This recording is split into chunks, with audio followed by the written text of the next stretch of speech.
Hey, what's up, everybody? It's your boy TeflonJohn coming to you courtesy of the Art of Reinvention Talk Show. And today, have a very special guest all the way from Bedford, Virginia. Your boy came down here to Bedford, Virginia to drive an hour to rock with your boy Teflon. My man, Travis Thomas. What's up, bro? Yeah, glad to have you, man. Glad to have you. So what I want you guys to do before we get into the interview, take a moment, like the page, share this interview, and subscribe to my YouTube channel. A lot of people want to know how they can support the brand. I tell you what, you can do it by not spending $1. It's just sharing and liking the actual content, and leave a comment down below. All right, so now we got our guest, Travis Thomas. So go ahead and tell the people who you are, man. Yes, sir. My name is Travis Thomas. I'm a police officer in the town of Bedford. My new position in the town of Bedford is actually a community resource officer. So I've been in Bedford. I grew up in Lynchburg, and I've been in Bedford since 2010. Okay. So Travis, let's talk about, I see you coming down here. You know, you've been in Bedford, law enforcement, but I know it wasn't always like that when I met you on Facebook, right? So let's go back. And when I met you, you were coaching. Yes, sir. Right? So let's talk about why and how did you get into coaching? 2010, I first moved to Bedford, and I was just trying to find a way to impact the community.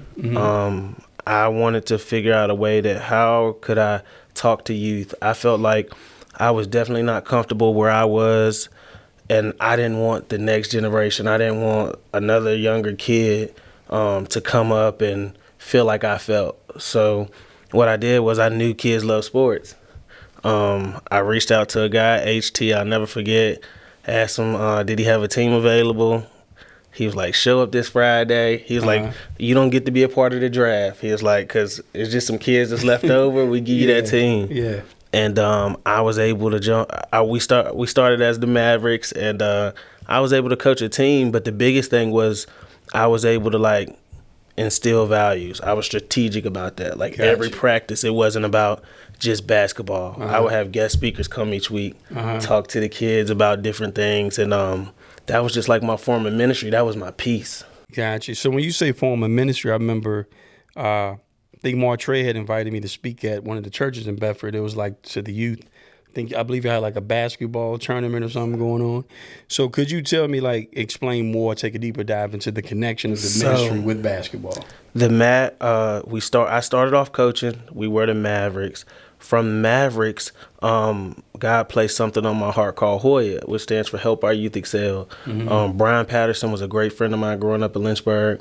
He just passed, and I was like, he was a good kid. And I remember we grew up going to Jubilee, having basketball tournaments, and being in that area, and I was like, I wanted something that strong there. So when I sat back and I thought about the vision, Hoya came on my heart, and I started doing rec teams. That was Hoya. It stands for Help Our Youth Excel. And that grew to us having multiple teams of just rec teams. I was coaching multiple teams at one time. None of them was my children. My children wasn't old enough to play at the time. And then when I met you, I always wanted Hoya to be something bigger than sports. I wanted it to be youth and family development. Sports is just so easy to draw to because so many kids play sports. So what we did was we have a March Madness tournament. Well, I know the kids gonna come for the March Madness tournament. They want a trophy, they want the medal, they want to play basketball. So the year we invited you, I said, well, let's add a twist to it. Let's keep the March Madness theme, but have different speakers come up and talk about, like, how to deal with anger. Because a lot of youth deal with anger. A lot of adults deal with anger. You're Right? So we was able to create an environment. I believe I had you speak to the adults. I had another gentleman come speak to the teens, and we was able to just break them up. And, man, I was happy. Like, just to see how it turned out. We had a great turnout that came that Friday night. But, I mean, that many parents showing up was a big thing.